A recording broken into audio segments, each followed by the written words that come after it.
Good morning, friends. Today we are going to start our extra point. Okay, म्हणजे आता बघा, syllabus आपला पूर्णपणे कवर झालेला आहे. ओके, तर त्या सिलेबस व्यतिरिक्त काही महत्त्वाच्या गोष्टी आहेत की आपल्या सिलेबसमध्ये इन्क्लूड केलेल्या नाही आहेत. अशा गोष्टी आपल्याला माहिती हव्या. ओके, तर काही कोर जावा संबंधित किंवा ॲडव्हान्स जावा संबंधित ही काही महत्त्वाचे जे कन्सेप्ट्स आहेत हे यापुढे तुम्हाला सांगत जाईल. ओके, तेवढा वेळ आहे आपल्याकडे आता, त्यामुळे काही तुम्हाला गोष्टी मी एक्स्ट्राच्या ज्या आहेत ओके त्या तुम्हाला जावा संबंधीच्या एक्स्ट्राच्या काही गोष्टी आहेत त्या सांगेन. ओके, या व्यतिरिक्त जरी कोणती तुम्हाला माहिती हवी असेल तरी तुम्ही त्याप्रमाणे मला कळवा. त्याप्रमाणे कुठला कन्सेप्ट सिलेबस असेल किंवा सिलेबस व्यतिरिक्त जरी असेल तर तुम्ही सांगण्याचा तुम्हाला प्रयत्न करेन. ओके, तर आज जो आपण इथं पार्ट बघणार आहोत ओके, तर हा कुठला पार्ट आहे, जावामध्ये कुठले कुठले एडिशन येतात, जावाचे एडिशन कोणते कोणते आहेत. ओके, तर आपण ते आज बघणार आहोत. म्हणजे फॉर एक्झाम्पल एडिशन म्हणजे काय, आता विंडोज 7 जर ऑपरेटिंग सिस्टम आपण बघितलं तर विंडोज 7 ऑपरेटिंग सिस्टममध्ये कसं आहे बघा, एंटरप्राइज नावाचं एडिशन आहे, अल्टिमेट नावाचं एडिशन आहे. ओके, तर ही ऑपरेटिंग सिस्टम एकच झाली परंतु त्याची एडिशन दोन आहेत, अल्टिमेट आणि एंटरप्राइज. ओके, तर त्याचप्रमाणे आपण जावामध्ये पण एडिशनचे पार्ट पडतात. ओके, तर आपण आज जावामध्ये कोणकोणते एडिशन येतात ते बघणार आहे. तर जावामध्ये पहिलं जे एडिशन येते ह्याला जावा SE डेव्हलपमेंट एडिशन असं म्हणतात. ओके, SE डेव्हलपमेंट एडिशन असं म्हणतात. ओके, तर यामध्ये काय दिलेलं आहे बघा, म्हणजे याच एडिशनला काय म्हणतात, जावा स्टँडर्ड एडिशन असं म्हणतात. ओके, तर त्याचा ओव्हरव्ह्यू तुम्हाला पहिल्यांदा सांगतो मी. या एडिशनचा यूज डेस्कटॉप किंवा विंडोज बेस ॲप्लिकेशन जे आहेत ही डेव्हलप करण्यासाठी या एडिशनचा यूज होतो.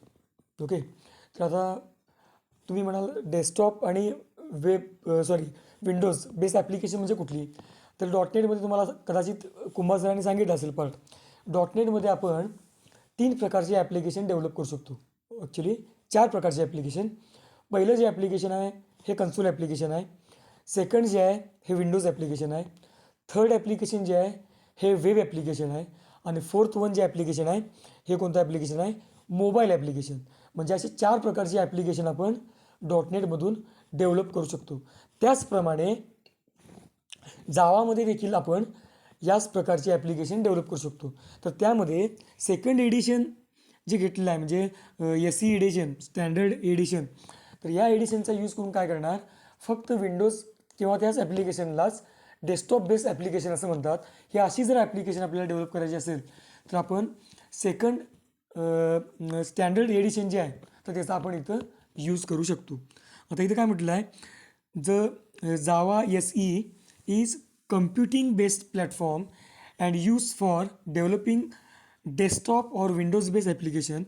Thus, core Java is a part of Java SE where the developers develop desktop based applications by using the basic concept of Java, where the JDK means Java Development Kit is quite familiar Java SE implementation. आता Java development किटमध्ये हा part येतो. म्हणजे आपल्याला desktop base किंवा Windows base जर application तयार करायचे असतील तर त्यावेळेस आपण या स्टँडर्ड एडिशनचा यूज करू शकतो.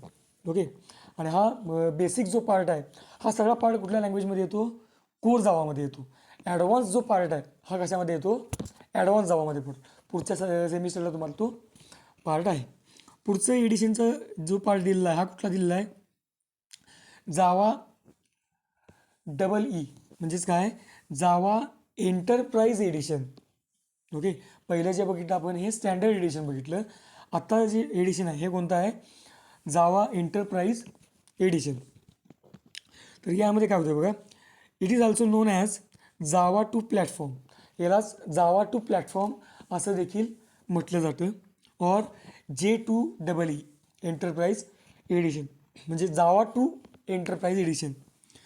It is the enterprise platform where the developer develops applications on server, that is enterprise development. This edition is used for web development. पहिलं एडिशन बघितलं विंडोज बेस किंवा डेस्कटॉप बेस ॲप्लिकेशन डेव्हलप करण्यासाठी. या एडिशनचा use कशासाठी होणार? Web base application develop करण्यासाठी, म्हणजे website development जरी म्हटला तुम्ही तरी चालेल. ओके, त्यामध्ये मग मोठमोठ्या वेबसाईट म्हणजे काय, त्यांनाच प्राईज ॲप्लिकेशन असं म्हणतात. ओके, आणि एंटरप्राईज ॲप्लिकेशनचं एक्झाम्पल मी तुम्हाला याआधी थेरीला सांगितलेलंच आहे. ओके, नंतर ERPचं जे ॲप्लिकेशन एंटरप्राईज रिसोर्स प्लॅनिंगचं, हा देखील पार्ट तुम्हाला मी सांगितलं. तर आपल्याला जावामधून जर वेब डेव्हलपमेंट करायचं असेल तर आपण तिथं जावा एंटरप्राईज एडिशन या एडिशनचा यूज करू शकतो. पुढचं जे ॲप्लिकेशन दिलं आहे, एडिशन दिलं आहे, हे कुठलं दिलं आहे? जावा ME, म्हणजेच काय, Java mobile edition. Okay, it is micro edition किंवा ह्यालाच मायक्रो एडिशन पण म्हणतात. It is micro edition that is use for the development of mobile phone applications. Thus for the development of mobile application one needs to use Java ME. त्याला micro edition किंवा mobile edition देखील म्हटलं जातं. आता या एडिशनचा use करून आपण मोबाईलला लागणारी जी ॲप्लिकेशन्स आहेत किंवा गेम्स आहेत, ओके, तर याच्यामध्ये आपण ते डेव्हलप करू शकतो. आणि जर बघितला मार्केटमध्ये तर जास्त करून जे मोबाईल ॲप्लिकेशन किंवा गेम्स जे आहेत ते जावा या लँग्वेजमधून डेव्हलप केले जातात. त्यासाठी जावा ME नावाचं एडिशन यूज केलेलं आहे. पुढचा जो पार्ट मी इथं घेतला आहे, हा कोणता घेतला आहे की कोर जावा आणि ॲडव्हान्स जावा. ओके, यामधला मी डिफरन्स घेतलेला आहे. आता पुढच्या सेमिस्टरला आपल्याला ॲडव्हान्स जावा नावाची लँग्वेज आहे. मग त्यामध्ये सर्वलेट, JSP असे काही पार्ट्स दिले आहेत, स्विंग असे पार्ट दिले आहेत. हे 3 टॉपिक तुम्हाला शिकायचे आहेत पुढच्या सेमला. मग हे जे सर्वलेट, JSP आणि स्विंग काय पार्ट आहे हा पुढच्या सेमला आपण बघणारच आहोत. परंतु आपण आज जो बघणार आहोत, आता जावामध्ये स्विंग, सर्वलेट आणि JSP असे 3 पार्ट येतात. हे कशामध्ये येतात? ॲडव्हान्स जावामध्ये येतात. आणि सध्या आपण जो शिकतोय आता पार्ट हा कोणता आहे? Core Java. आणि कोर जावामध्ये काय दिलेलं आहे? तुमचे जे बेसिक कन्सेप्ट, ऑब्जेक्ट ओरिएंटेड प्रोग्रामिंगचे जे बेसिक कन्सेप्ट आहेत, class, object, inheritance, polymorphism, okay, data encapsulation, data abstraction, interface, हा जो पार्ट दिलेला आहे कशामध्ये दिलेला आहे? आपल्या कोर जावा नावाच्या लँग्वेजमध्ये हा पार्ट इथे दिलेला आहे. मग आता इथं त्यांनी काही डिफरन्स दिले आहेत. कशामध्ये? कोर जावामध्ये आणि ॲडव्हान्स जावामध्ये काय डिफरन्स आहे तर तो आपण बघूया. पहिला डिफरन्स काय दिला बघा. कोर जावामध्ये, core Java covers the basic concept of Java programming language. म्हणजे कोर जावामध्ये पूर्ण जो बेसिक पार्ट आहे हा पूर्ण कव्हर केलेला आहे. मग तो कुठला असेल? ऑब्जेक्ट ओरिएंटेड प्रोग्रामिंग लँग्वेजमधला. Advance Java covers the advance topics and concept of the Java programming language. यामध्ये पूर्णपणे ॲडव्हान्स कन्सेप्ट जो जावामध्ये नवीन कन्सेप्ट आहे, स्विंग असेल, JSP असेल किंवा सर्वलेट असेल, हा पार्ट यामध्ये कव्हर केलेला आहे. तो आपण पुढच्या सेमला बघणारच आहोत. Core Java use for developing computing desktop based application. म्हणजे कोर जावाचा यूज आपण करून डेस्कटॉप बेस किंवा विंडोज बेस्ड ॲप्लिकेशन डेव्हलप करू शकतो.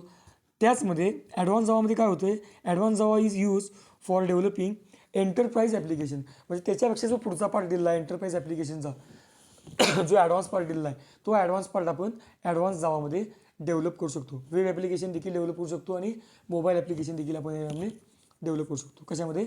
ॲडव्हान्स जावामध्ये. कोर जावामध्ये काय केलेलं आहे? It is the first step to begin with Java. म्हणजे जावा स्टार्ट करताना आपल्याला जो पार्ट दिलेला आहे, बिगिनिंग जी दिलेली आहे, ही कोर जावामध्ये दिलेली आहे. म्हणजे हा पूर्णपणे बेसिक पार्ट घेतला आहे. ॲडव्हान्स जावामध्ये काय म्हटलेलं आहे? It is the next step after completing the core Java. म्हणजे कोर जावाच्या हा पुढचा पार्ट आहे. म्हणजे कोर जावा कंप्लीट केल्याशिवाय तुम्हाला ॲडव्हान्स जावाचा पार्ट समजणार नाही. Core Java is based on single tier architecture. आता इथे कसं आहे, काही आर्किटेक्चर दिले आहेत, ही तुम्हाला पुढच्या सेमला समजतील. Single tyre, 2 tyre, 3 tyre, multi tier असे आर्किटेक्चरचे टाईप दिले आहेत. तर कोर जावा हा कशावर डिपेंड आहे? सिंगल टायर आर्किटेक्चरवर डिपेंड आहे. त्याचप्रमाणे advance Java is based on 2 tier architecture, त्याच्या पुढचं वर्जन. ओके, तर ती काय आर्किटेक्चरचा पार्ट आहे हा पुढच्या सेमला आपल्याला समजेलच. कोर जावाचा जो पार्ट येतो इट कम्स अंडर SE म्हणजे स्टँडर्ड एडिशनच्या अंडर हा कोर जावाचा पार्ट येतो आहे. जे आता आपण 3 एडिशन बघितली, स्टँडर्ड एडिशन, एंटरप्राइज एडिशन आणि मायक्रो एडिशन. ओके, तर त्यापैकी स्टँडर्ड एडिशनमध्ये कोर जावाचा पार्ट येतो. Advance Java is comes under EE और J2 EE म्हणजे काय, एंटरप्राइज एडिशनमध्ये हा पार्ट येतो कुठला, ॲडव्हान्स जावाचा. कोर जावामध्ये बघा, it covers core topics such as object oriented programming, concept such as inheritance, exception handling. आणि ह्याच्यामध्ये म्हणजे कोर जावामध्ये हा पार्ट ऑब्जेक्ट ओरिएंटेडचा कन्सेप्ट पूर्णपणे घेतला आहे, प्लस त्यात त्यांनी एक्सेप्शन हँडलिंगचा पण कन्सेप्ट घेतला आहे. आणि एक्सेप्शन हँडलिंगचा कन्सेप्ट मी तुम्हाला याआधी सांगितलेलाच आहे. ओके, लास्ट आपला जो टॉपिक झाला आहे हा एक्सेप्शन म्हणजे try, catch, throw, finally. Okay, एखाद्या प्रोग्राममध्ये एक्सेप्शन झालं तर आपण ते मॅन्युअली हँडल करू शकतो. ओके, आणि ॲडव्हान्स जावामध्ये काय म्हटलं आहे, it covers advance topic such as JDBC, सर्लेट, JSP, web services. हा काही ॲडव्हान्स पार्ट आहे, हा आपण नव्यानं बघणार आहोत कशामध्ये, पुढच्या सेमला. जर JDBCमध्ये काय येतो आहे, जावा डेटाबेस कनेक्टिव्हिटी म्हणजे काय, JDBC म्हणजे डेटाबेस कनेक्शनचा यामध्ये हा पार्ट येतो. त्यानंतर सर्वलेट म्हणजे सर्व्हरवर जर आपल्याला काम करायचं असेल. त्यानंतर JSP जावा सर्व्हर पेजेस त्याला म्हणतात, म्हणजे वेब डेव्हलपमेंटचा हा पार्ट आहे. त्यानंतर वेब सर्व्हिसेसचा पार्ट आहे, वेब सर्व्हिसेस डेव्हलप करता येतात. तर हा सगळा जो पार्ट आहे हा ॲडव्हान्स जावामध्ये येतो. म्हणजे याच्यात एकंदरीत आपण डिफरन्स दोन्हीमध्ये जर बघितला तर कोर जावामध्ये बेसिक पार्ट दिलेला आहे. हा पार्ट शिकूनच आपल्याला कुठला पार्ट शिकायचा आहे, ॲडव्हान्स जावाचा पार्ट शिकवायचा आहे. ओके, किंवा शिकायचा आहे. तर कोर जावामध्ये हा पूर्णपणे बेसिक पार्ट दिलेला आहे आणि ॲडव्हान्स जावामध्ये कोर जावाच्या पुढचा पार्ट दिलेला आहे. मोस्टली यामध्ये server programming, web based programming, network level प्रोग्रॅमिंगचा जो पार्ट आहे हा संपूर्ण पार्ट आपल्याला कशाला बघायला मिळतो आहे, ॲडव्हान्स जावामध्ये बघायला मिळतो आहे. तर हा दोन्हीमधील डिफरन्स आहे. आणि ॲडव्हान्स जावाचा काय पार्ट आपण या पुढच्या सेमला बघणारच आहोत. ओके, तर हा काही महत्त्वाचा पार्ट हा आपल्याला माहीत पाहिजे. तर अशी काही रोज शॉर्ट शॉर्ट कन्सेप्ट मी तुम्हाला सांगत जाईन आणि हे कन्सेप्ट तुम्हाला फ्युचरमध्ये उपयोगी पडणार आहेत, लक्षात ठेवायचं. त्यामुळे असं कुणाला बोलू नका की हा पार्ट आपल्याला झाला नाही, आपल्या नजरेखालनं हा पार्ट गेला पाहिजे. यासाठी मी हा पार्ट तुम्हाला सांगितला. हा जावा स्टँडर्ड एडिशन, जावा एंटरप्राइज एडिशन आणि जावा मायक्रो एडिशन किंवा त्यालाच आपण मोबाईल एडिशन देखील म्हणू शकतो. काही ठिकाणी याला मोबाईल एडिशन देखील म्हणतात. आणि हा जो डिफरन्स बघितला आपण हा कुठला बघितला, कोर जावा आणि ॲडव्हान्स जावा. जर तुमच्या काही रिक्वायरमेंट असतील, कोणता पार्ट एखादा तुम्हाला एक्सप्लेन करून जर मी सांगावं असं वाटत असेल किंवा तुम्हाला समजलेलं नसेल तर त्याप्रमाणे तुम्ही मला कळवा. इंडिव्हिज्युअल कळवलं तरी चालतं आहे किंवा ग्रुपला कळवा. त्याप्रमाणे तो पार्ट मी तुम्हाला पूर्णपणे एक्सप्लेन करून सांगण्याचा माझ्या परीने प्रयत्न करेन.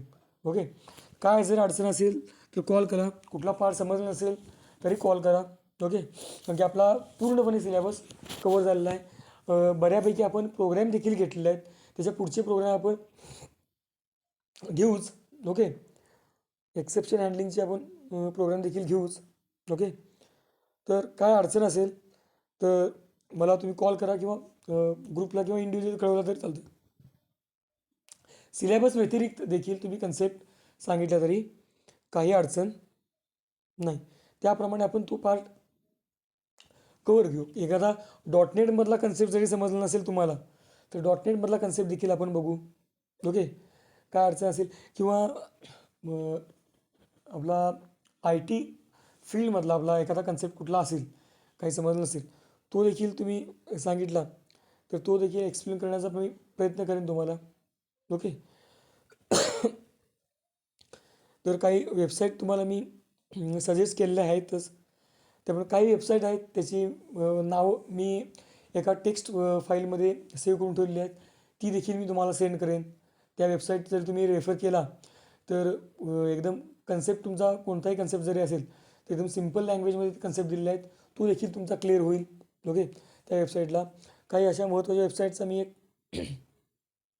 एका नोटपॅडच्या फाईलमध्ये सेव्ह करून ठेवलेल्या आहेत. तो देखील तुम्हाला पार्ट सेंड करेन. ओके, त्या वेबसाईट तुम्ही ओपन करून बघा. कन्सेप्ट म्हणजे जावा सोडून अदर लँग्वेजचा पण त्यामध्ये पार्ट दिलेला आहे. ओके, आणि एकदम सिम्पली एक्सप्लेन करून सांगितलेलं आहे पार्ट. तर काय अडचण असेल तर कॉल करा. त्याप्रमाणे आपण काय करूया तुमचे जे कन्सेप्ट आहेत ते एक्सप्लेन करून सांगण्याचा मी प्रयत्न करेन. Okay, thank you.